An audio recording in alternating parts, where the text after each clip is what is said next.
Civil war के चलते यहाँ इतना वायलेंस होता है भाई कि लगभग 2.5 लाख लोग मर जाते हैं इस देश के, जो कि इस देश की 8% पॉपुलेशन थी। इस स्विमिंग पूल में भाई इदी अमीन, जो कि युगांडा के president, who is considered to be one of the most brutal leaders in history, वो यहाँ पे अपनी बंदूक के साथ तैरे थे। भाई यहाँ गंजे की बदबू आ रही है बहुत ज्यादा। आप गोरे हो, ब्राउन हो, कुछ भी हो, अगर आप काले नहीं हो और अफ्रीका के नहीं हो तो आप लाइबेरिया के सिटीजन कभी भी नहीं बन सकते। रिवर्स रेसिज्म आप इसे कह सकते हो।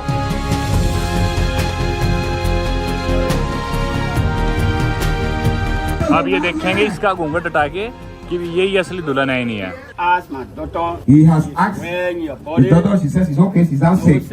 कोई बीमारी नहीं है, लड़की बोलती है नहीं मुझे बीमारी नहीं है। फिर लड़के से पूछा जाता है, लड़के कोई बीमारी नहीं थी। फिर बोला जाता है कि हमारी लड़की को तुम एक्सेप्ट करते हो, वो बोलते हैं हाँ करते हैं। भाई जैसे हूँ समझ लो अपने इंडिया में गाँव की शादी में अंग्रेज आ जाए, उसी तरह इनकी शादी में मान लो हम आए हुए थे। Please look at this man. Don't beat on her. Don't harm her. The man is a lawyer.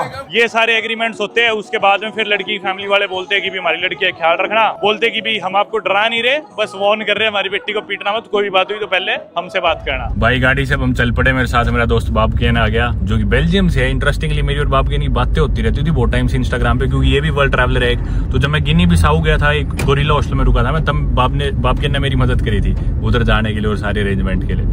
तो आज फाइनली लेकिन हम मिले लाइबेरिया में, मोनरोविया में। बाबकेन 26 साल के 120 देश घूम चुका है, मेरे से ज्यादा ट्रैवल करके इस ना लगी, पर हाँ पासपोर्ट इसके पास 2 है, एक यूरोपियन भी है और वैसे ही अर्मेनियन है। अब फिलहाल हम जाने लग रहे हैं शायद एक बहुत इंटरेस्टिंग जगह पे, चल के आपको दिखाता हूँ। एक अबैंडन्ड होटल है जो कि मतलब एकदम 5 स्टार होटल था पहले, अभी फिलहाल काफी सालों से वो एकदम खाली पड़ा है, उसके कमरे वगैरह और बुरी हालत है उसकी।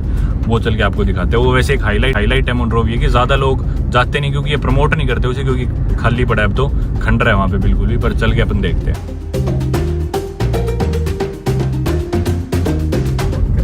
ये इनका सुप्रीम कोर्ट और पार्लियामेंट है। Capitol Hill just like the US. ये भाई इनका मेन एरिया है और इसे बोलते हैं कैपिटल हिल। इवन यूएस में भी वॉशिंगटन डीसी में, जिधर सारी उनकी मेन चीजें है कैपिटल सिटी में, उन्हीं नामों पे इन्होंने यहाँ पे नाम रख रखे हैं। बिल्कुल जैसे मैंने बताया कितने ज्यादा कनेक्शन है अमेरिका से, कितनी सिमिलैरिटीज है। झंडा भी इनका वैसे ही। और आपने शादी में देखा हो कि ना इंग्लिश बोल रहे थे लेकिन अपने को समझ में नहीं आ रही थी। वो रीजन ये था कि इनकी लोकल क्रियोल थी, वो कोलोक्वा बोलते हैं यहाँ पे, जो कि इंडिजिनस लैंग्वेजेस के, जैसे मैंने पहले ही बताया था, वर्ड्स लेके उसका एक डायलेक्ट सा इंग्लिश बेस्ड क्रियोल बना रखी है। फिर उसे ट्रांसलेट भी कर रहे थे क्योंकि जो लड़की थी वो दूसरी जगह से थी, दूसरी काउंटी से आई थी, तो इन दोनों के डायलेक्ट्स एग्जैक्टली सेम नहीं थे, तो इंग्लिश में ट्रांसलेट भी किए जा रहे थे।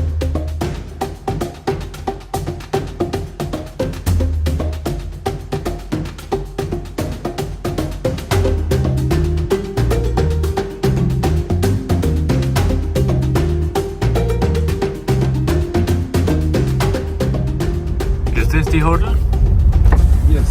वाह भाई ये देखो नज़ारा यहाँ से कुछ। ये हम होटल में एंटर करने लग रहे हैं। यहाँ से ना आप बेसिकली पूरा शहर देख सकते हो, पूरे शहर की निगरानी करते हो। लगा लो वॉच टावर ही था ये होटल एक तरह से। ये होटल भाई 1960 में एस्टेब्लिश हुआ था और 2024 चल रहा है, मतलब 1960 के हिसाब से देखो मेरे ख्याल 8 मंजिला होटल है और 120 के करीब इसमें रूम्स थे।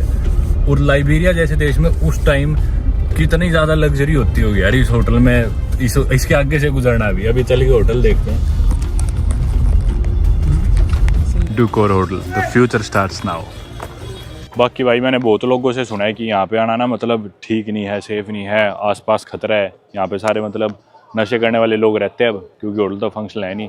होटल का गेट इन्होंने कर रखा है बंद और बोल रहे हैं कि भाई परमिशन लेनी पड़ेगी। और बाकी नज़ारा देखो इधर से। It was one of the few 5 star hotels in entire Africa. पूरे अफ्रीका में गिने चुने 5 स्टार होटल थे और उनमें से था, और ये वन ऑफ द बेस्ट माना जाता था। ये तो पार्किंग है सिर्फ इसकी इतनी बड़ी, और मेन होटल तो उधर पीछे है, वो देखो 8 तो फ्लोर्स थे कमरों के। इस होटल की भाई जब इनॉग्रेशन हुई थी ना, इतना बड़ा इंटरनेशनल इवेंट था वो। गिनी के प्रेसिडेंट यहाँ पे आए थे, इजराइल के फॉरेन मिनिस्टर यहाँ पे आए थे, बड़े बड़े लीडर्स आए थे दुनिया के, सिर्फ इसकी इनॉग्रेशन। भाई होटल में एंट्री की सेटिंग बिठा रहे हैं। इतने भूख लग रही थी बहुत ज़्यादा, तो कुछ खाने का ले रहा हूँ। यहाँ बिस्किट है तरह तरह के, शायद ओमान वगैरह में से बन के आते हैं, कुछ समझ में नहीं आ रहा लेकिन यार कौन से लूँ क्या लूँ। एक ऑलरेडी ये ले चुका था मैं, ये थे 50 लिबर्टी के, यानी कि इंडिया के 20 रुपये के 3 बिस्कुट थे भाई इसमें। भाई यहाँ गंजे की बदबू आ रही है बहुत ज़्यादा। और यहाँ पे ये बोल रहे फिल्मिंग अलाउड नहीं है, ना फोटो लेनी ना वीडियो बनानी, पर मैं बना रहा हूँ छुपके से कैसे भी। वो देखो वैसे तो होटल के साथ लोग बैठे हैं वहाँ पे पेड़ के सारे, लोकल ही है सारे, पता नहीं क्या कर रहे हैं। ये आ गया होटल भाई। स्विमिंग पूल की कहानी अभी मैं आपको बताऊंगा। और ये देखो होटल में ही पर्सनल होटल का ये था बास्केटबॉल कोर्ट जिधर अभी बच्चे खेल रहे हैं। वो देखो लड़का हाथ कर रहा है। ये बास्केटबॉल कोर्ट होटल का और उधर टेनिस कोर्ट है। अफ्रीका के जितने भी बड़े बड़े लीडर्स थे ना उनकी मीटिंग्स होती थी भाई इस होटल में। और ये जो स्विमिंग पूल जो आप देख रहे हो ना, इस स्विमिंग पूल में भाई ईदी अमीन जो कि युगांडा के प्रेसिडेंट थे और who is considered to be one of the most brutal leaders in history, वो यहाँ पे अपनी बंदूक के साथ तैरे थे इस स्विमिंग पूल में। ये है भाई फट्टा पूल में कूदने का। और ये पूल जिसमें अभी कचरा पड़ा है, देखना भाई, देखना यार कितना मैसिव होटल है। इमेजिन कर सकते हो अफ्रीका में कोई ऐसी बिल्डिंग जो कि आज से 55 साल पहले बनी थी यार, 8 मंजिला, देखना। और अभी इसका क्या हो रखा है, क्यों रखा है, कैसे हो रखा है, सब बताऊंगा आपको, अभी रुक जाओ। आइवरी कोस्ट का प्रेसिडेंट जब इधर आया था ना इस होटल में, तो वो इतना इंप्रेस हो गया था भाई, क्योंकि सारे बड़े बड़े लीडर्स आते थे अफ्रीका के यहाँ पे। उसने वापस जब आइवरी कोस्ट गया तो वहाँ बोला कि यहाँ भी एक ऐसा ही सेम होटल बनाओ अबिजान में। तो इसको कॉपी करके होटल इवोरे शायद बनाया गया था अबिजान में ही, आइवरी कोस्ट में। और यहाँ से भाई पूरा शहर दिखता है। इसके पीछे काफ़ी कॉन्स्पिरेसीज भी है, पता नहीं ये कहानी सच है नहीं, कि क्योंकि यहाँ से पूरे शहर पे देखा जा सकता है, तो हो सकता है अमेरिका वालों का भी हाथ हो इसको डिस्ट्रॉय कराने में। अब मैं घुस गया भाई इस होटल के अंदर, मैसिव होटल के अंदर। ये देखो भाई बिल्कुल अबैंडन्ड है।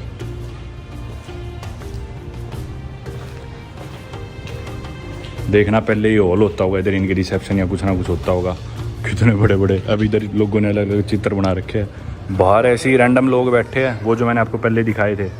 इनको कोई रुकावट नहीं है, ये आगे बैठ सकते हैं कोई भी, पर हम नहीं आ सकते, ना हम फोटो खींच सकते ना वीडियो बना सकते हैं बाहर का कोई भी। दोस्तों अभी तक मैंने ना आपको इनकी कू की या फिर इनके सिविल वॉर की कहानी सुनाई नहीं है। तो दरअसल ना 1980 में शुरू हुआ था यहाँ पे सिविल वॉर कहा जाए तो। इनके प्रेसिडेंट को मार दिया गया था और जो अमेरिको लाइबेरियन लोग थे वही हमेशा से इस देश पे राज करते आ रहे थे। तो यहाँ के नेटिव इंडिजिनस लोगों को बराबर हक नहीं मिलता था, ना ही उनको पॉलिटिकल पावर थी, जबकि ज़्यादा पॉपुलेशन उनकी थी।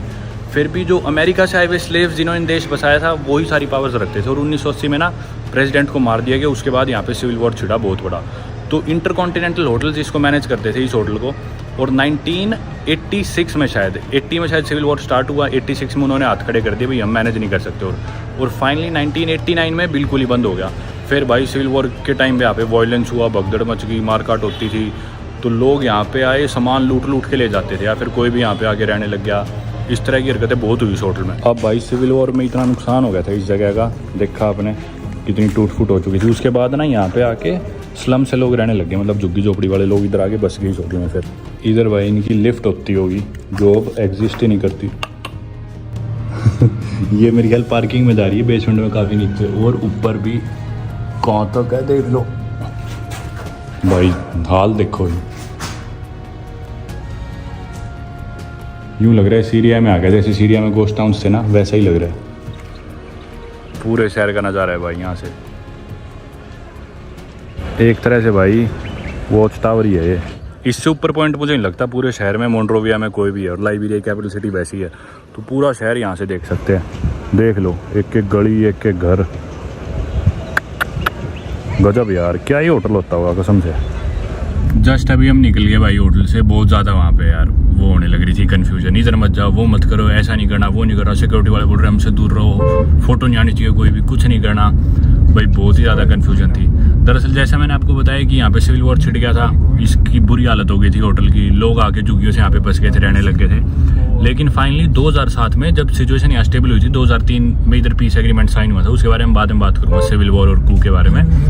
पर जैसे ही थोड़ी सी स्टेबिलिटी आई देश में, सिविल वॉर खत्म हुआ, तो 2007 में लाइबेरिया गवर्नमेंट ने इधर जो भी लोग रह रहे थे उन्हें एविक्ट करा लिया, खाली करवा लिया उनसे, झुग्गी झोपड़ी के जो भी लोग थे। और 2008 में एक लीज एग्रीमेंट साइन किया लीबिया के साथ इस होटल का, कि भी लीबिया लीज पे ले ले इसे। और फिर लीबिया ने भी ये साफ करवाया, इसका जो भी खंडर था और ये जो भी इसके रूइंस थे ये साफ वाफ करवाए, डेब्रिस। और 2010 में प्लान था इसको रेनोवेट करवाने का। किसी इटालियन आर्किटेक्चर से शायद इसका डिज़ाइन वगैरह भी सब फाइनल हो गया था कि भी ये फाइनल करके ये इसको रेनोवेट करवा के इसकी बिडिंग कर देंगे। और ये प्रोसेस ना बहुत ज़्यादा डिले होता रहा, लेकिन 2010 में करना था।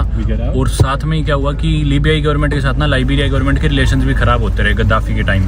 और 2011 में वहाँ पे सिविल वॉर लीबिया में ही छिड़ गया था, अरब स्प्रिंग आ गई थी, तो लीबिया में खुद वॉर छिड़ गया। उसके बाद से ये अबैंडन्ड ही पड़ा रह गया, कभी ठीक हुआ ही नहीं होटल, ना रेनोवेट हुआ, इसका कुछ नहीं हुआ। तब से अब ये बस ऐसे पड़ा है, कोई से नहीं संभालता। और अब भी ये लीबिया के अंदर ही आता है। खैर झुग्गी झोपड़ी के लोग आसपास के आगे रहने लग गए और गांजा वांजा पी रहे थे, नशे कर रहे थे भाई लोग, ऐसा ही इलाका था मतलब।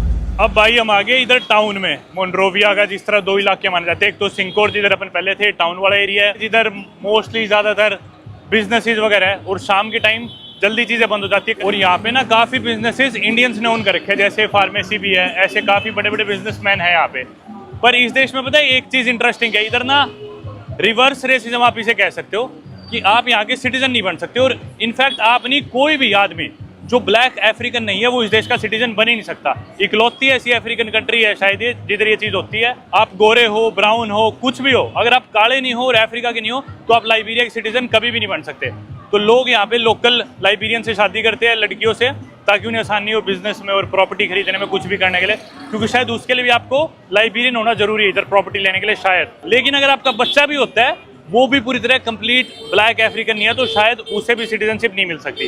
ऐसा यहाँ पे बहुत रिवाज है। मतलब देखो एक तरह से रेसिज्म है पर रिवर्स है। यार मूड ऑफ हो गया सारा। मेरी जेब में ना $100 का नोट था, रिकॉर्डिंग करने के लिए फ़ोन निकाला और अभी देखा तो वो $100 का नोट भी रास्ते में गिर गया कहीं, किसी ने उठा लिया शायद। ये कहाँ गया अब तो यार, नुकसान हो गया $8,500 का। हाँ, रेसिज्म की बात करे थे अपन भाई, थोड़ा रिवर्स रेसिज्म है। मतलब आमतौर पे रेसिज्म होता है काली चमड़ी को लेके, यहाँ पे होता है गोरी के अगेंस्ट, कि अगर आप काले नहीं हो, अफ्रीकन नहीं हो, तो आपको यहाँ की सिटीजनशिप नहीं मिल सकती। लाइबेरिया के बारे में बहुत सी और इन्फॉर्मेशन थी जो बतानी रह गई थी, कल मैंने इसलिए नहीं बताई क्योंकि लगता कि बिल्कुल ही इन्फॉर्मेशन की वीडियो बना दी। तो लाइबेरिया भाई along with Ethiopia is one of the only 2 African countries to maintain its sovereignty and independence during the European colonial rule. जी हाँ, यूरोप के सिर्फ 7 देश, जो कि शायद Belgium, Germany, England, France, Spain, Portugal, Italy, हाँ ये 7 थे। इन 7 देशों ने पूरे अफ्रीका को कॉलोनाइज कर रखा था भाई एक टाइम पे। मतलब कोई कंट्री किसी की कॉलोनी थी, कोई कंट्री फ्रेंच कॉलोनी थी, कोई ब्रिटिश थी।